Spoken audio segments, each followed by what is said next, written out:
Hello, I got some questions about my video on self-scheduling. People were asking about how scheduling is not an act of willpower. The questions all contain some degree of judgment, equating scheduling problems with lack of discipline, or accountability failure, or doing the wrong thing, etc. Questions also branched out from scheduling.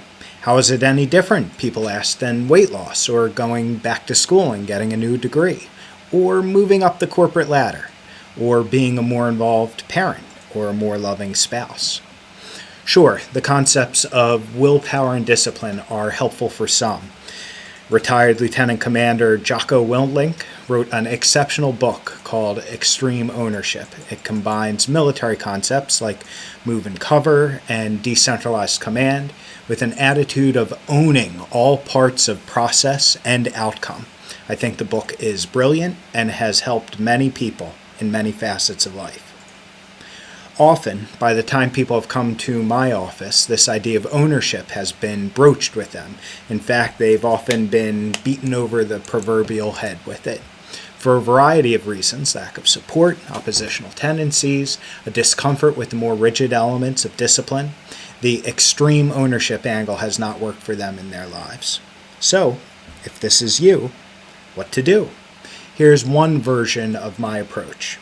Number one, get you to recognize the ways that you have had success in your life. Almost universally, you forget that you are already exceptional in life, in what you have overcome in your past, in what you've accomplished in school, in your work, in your art.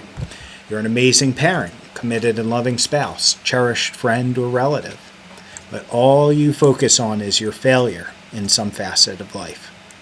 When I confront you about this, sometimes the confrontation is all you will need. As self-esteem builds, you're able to start cross-pollinating ideas from one part of your life, where you feel good, to other parts of your life, the areas of difficulty.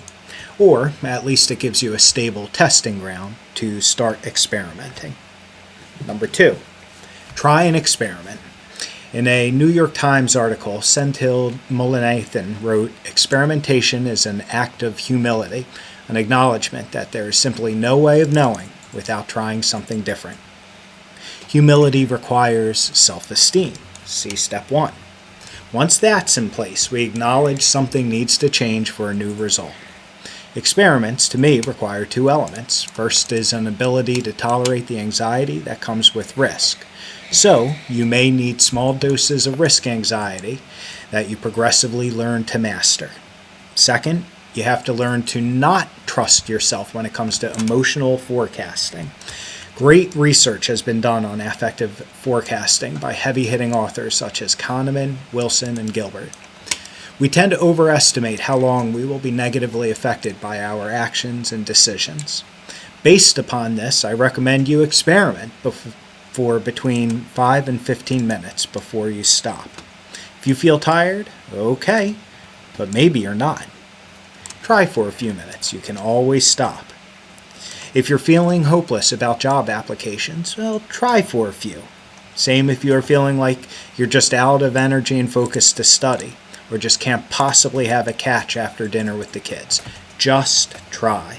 Try for 5, 10, 15 minutes. You can always stop if you were right.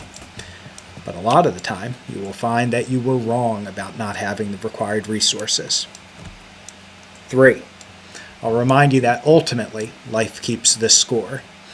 This is the accountability element. Instead of making it about your personality or your character, I ask you focus on the ultimate result.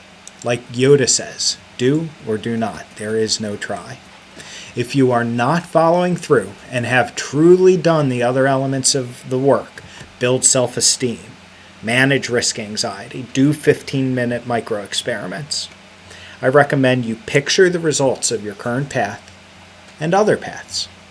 This needs to be done in the right environment, with support, often in the office with a therapist, and with some rescue for the anxiety that may come with it. But with practice, this mental experiment does become a source of motivation, and it demonstrates that your efforts have nothing to do with character or lack thereof.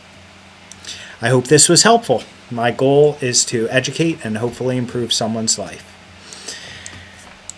If you like this video, please hit that like button and subscribe and share it with someone. I'll be back by the weekend with a new video.